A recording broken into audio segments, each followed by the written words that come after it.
All right, here we have my Western Unimount plow. I was having a problem when I first hooked it up at the beginning of this winter. I haven't used it, it hasn't really snowed much, but pushed the button, it went up, and then it went to the left, and then it was stuck there.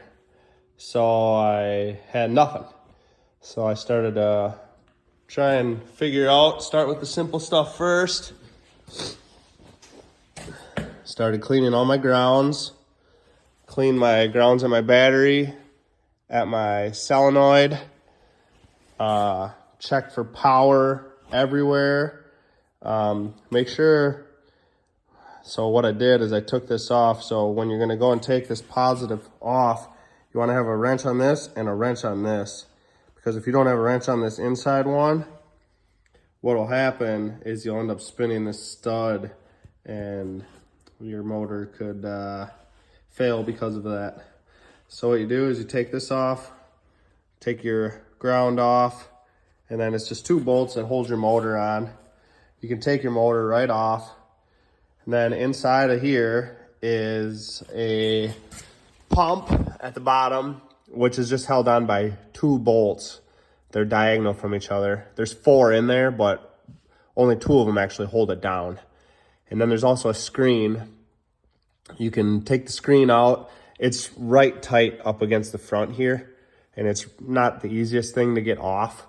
But if you just take the pump off and clean your pump, you can easily take the screen off and clean the screen or replace the screen. Do that at either the end of every season or the beginning of every season, because you want to change this fluid in here every year. And it's just going to make everything work so much smoother. If you are just going to do a fluid change, you come in here, this right here is your drain. And then this one right here is your fill. You just fill it up until it starts to come out on this one here. All right. But anyhow, so I cleaned my grounds, took my pump, cleaned my pump, cleaned this. I put a new screen in because mine was cracked, cleaned out everything in the tank. It was nasty just after 1 season, and put everything back together. I also took my lines off. I disconnected them here. Here, I'll go around to the other side. I got a mess because I'll get there. So anyhow, I disconnected these from the valve body, from the valve block, and just put them in a pan, and I drained them out so I could drain all the fluid out. And also make sure that this ram is all the way down. You just put your plow and float, and then you can push this down on these, and then that will get all the fluid out of your system.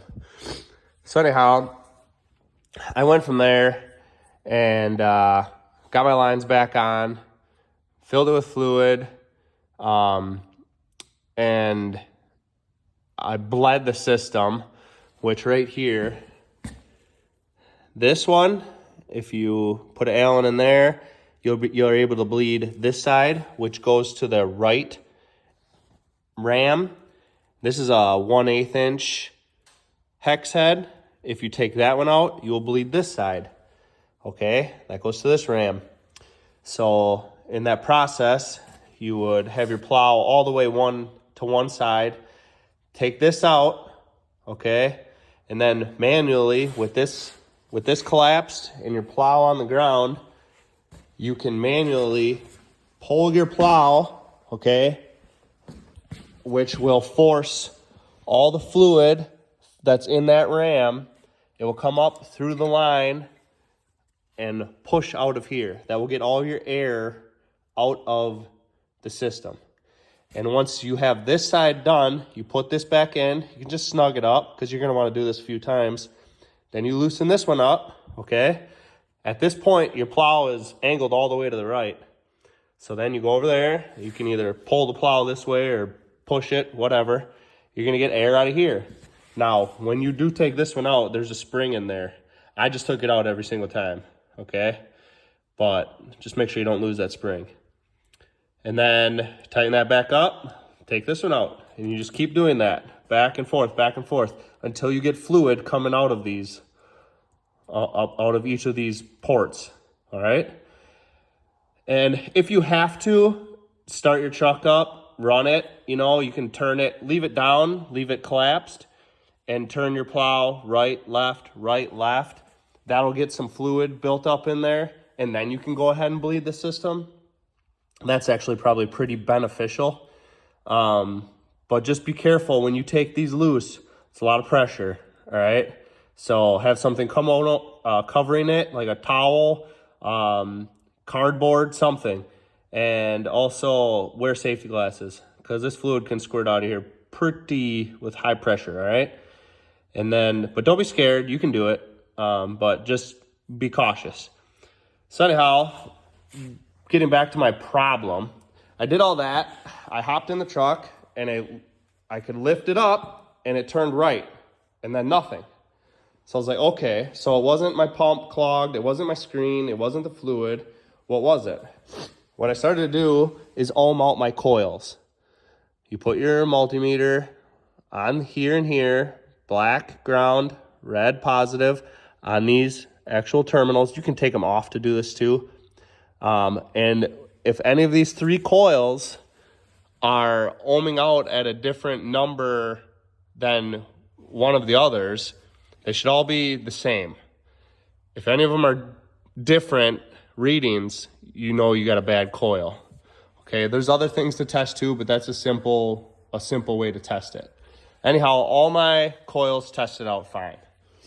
So I'm like, okay, I started to look at the valves. Let me scooch in here. Once you take this off, you can just take these nuts off, okay? Take your wiring off. Once you take the nut off, you can also ohm your coils out with being off the plow, okay? But once you take these coils off, it's just held on by this one nut, take that off, then there's another nut holding on this valve, okay? There's 3 valves, okay? So I started to do that. There's a plunger. I have a valve, one I replaced. I don't know where I put it. Oh, right here. All right, here's the valve I had. Okay, so that's what it looks like. This one, if you take a screwdriver, you should be able to put a screwdriver down in the center of this hole in there and push down on it. And on the inside of these holes, you should see this valve go up and down, up and down. This one was stuck, so I couldn't move this one. One of the other valves has something on the top you can push and it'll plunge. And then the other one is like similar to this, where you got to push it on the inside. You just take a Phillips head, push it, be gentle. But you can always clean these up with WD-40. And then always check your O-rings. Make sure your O-rings are good. And then it has these white washers. They do have cracks in them. It's how they get snapped on there. So if it looks broke to you, it's like a diagonal crack in there. That is normal. So every single one of these white washers will have a crack, but it's diagonal. All right, that's normal. But this was my problem. All right. So what I did is replace the valve. You can see it's that shiny new one on the bottom there. And then put everything back together, hooked it all up. Okay, and then I checked my fluid again. And then I just went ahead and bled the system. Here. Okay, and after that, this thing works like a champ. I'm very happy with it.